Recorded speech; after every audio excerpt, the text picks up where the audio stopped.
Ce projet de loi, mesdames et messieurs les députés, vise donc à nous permettre de réduire le risque d'attentats terroristes sur notre territoire, dans le contexte nouveau que j'évoquais en introduction, en renforçant nos moyens d'enquête, en nous dotant d'instruments plus efficaces de lutte contre la propagande sur Internet et en améliorant notre capacité à empêcher les départs.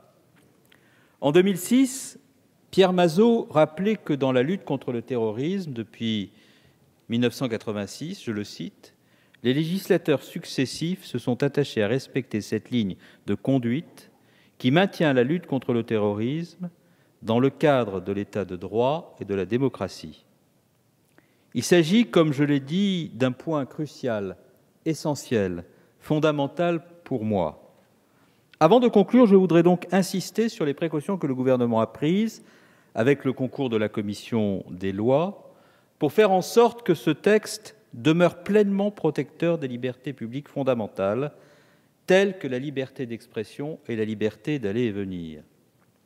Cette mise au point que je fais devant la représentation nationale, et qui sera bien entendu consignée au compte-rendu de nos débats, me semble d'autant plus nécessaire que ce projet a pu donner lieu dans la presse à une présentation parfois polémique, hélas, assortie de contre-vérités.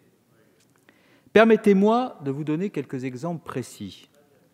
L'interdiction de sortie du territoire constitue incontestablement une restriction à la liberté d'aller et venir, même si les individus qui y seront soumis demeureront libres de se déplacer sur tout le territoire national. Cette mesure est donc entourée de garanties. Elle ne pourra être prise, cette mesure, qu'au vu d'éléments précis, solides et circonstanciés. Elle pourra bien entendu faire l'objet d'un recours devant le juge administratif, auquel la Constitution donne compétence à la matière, lequel pourra agir en référé, donc dans un délai extrêmement court.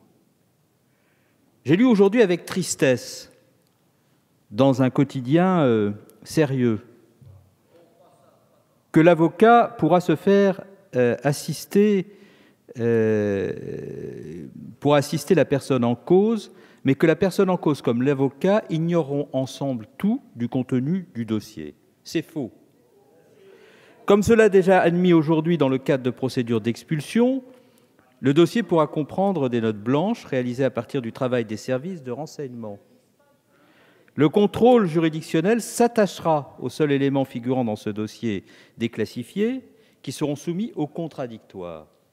L'administration ne pourra se prévaloir devant le juge d'éléments classifiés qu'elle garderait par devers elle. Voilà quel est l'état du droit qui est très loin de ce que j'ai pu lire.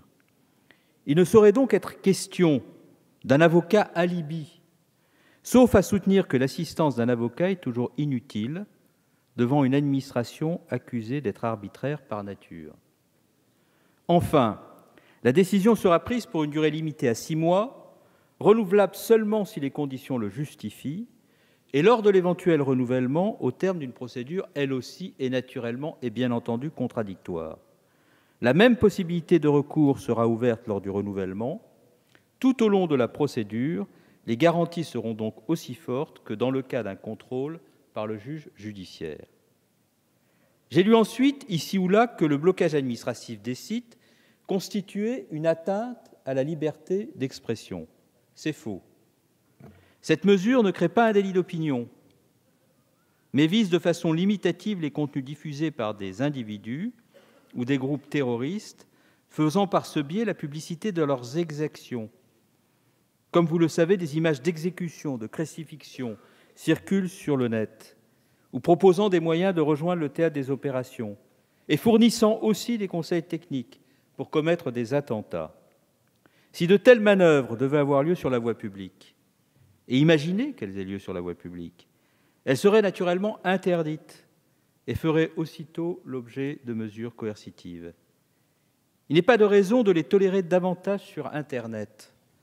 Avons-nous l'obligation de nous lier les mains, de faire le jeu de criminels qui, depuis longtemps, ont perçu nos faiblesses? Devons-nous, comme certains le préconisent, nous résigner à attendre qu'une hypothétique autorégulation des réseaux, nouvelle main invisible des tenants de l'impuissance volontaire, fasse son œuvre? Je ne le crois pas. Il est d'ailleurs étrange que, sous couvert de défense des libertés individuelles, d'aucuns préfèrent s'en remettre au marché, aux mains d'opérateurs privés, dont les capacités technologiques sont illimitées, plutôt qu'à la sphère publique, à ces procédures de contrôle démocratique et légitime. Je les appelle ceux-là à ne pas se tromper de combat et ne pas être en retard d'une guerre. Là encore, cependant, des précautions sont prévues pour s'assurer qu'aucun excès ne puisse être commis au détriment de la liberté du réseau.